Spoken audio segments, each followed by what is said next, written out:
అమెరికాలో నివసిస్తున్న తెలంగాణకు చెందిన సాఫ్ట్వేర్ ఇంజనీర్ తన భార్యను గొంతు నులిమి హత్య చేసిన కేసులో అరెస్ట్ అయ్యాడు.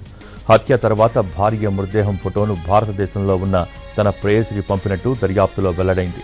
ఈ ఘటన అమెరికాలోని వాషింగ్టన్ రాష్ట్రంలో వెలుగు చూసింది. తెలంగాణకు చెందిన అవినాష్ నార్నే, రాజితా సబ్బినేనికి 2025లో వివాహం జరిగింది. పెళ్లైన 6 నెలలకే అక్టోబర్ 2025లో వాషింగ్టన్లోని బెలెవ్యూ నగరంలోని తమ అపార్ట్మెంట్లో రాజిత మృతి చెందింది. ఆ సమయంలో అవినాష్ పోలీసులకు ఫోన్ చేసి తన భార్య బాత్రూంలో తాళం వేసుకుని స్పందించడం లేదని తెలిపాడు.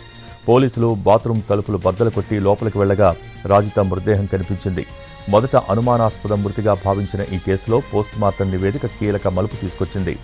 గొంతు నులిమి ఊపిరాడకుండా చేయడంతోనే రాజిత మృతి చెందినట్టు వైద్యులు నిర్ధారించారు. దీంతో పోలీసులు హత్య కేసుగా దర్యాప్తు ప్రారంభించారు.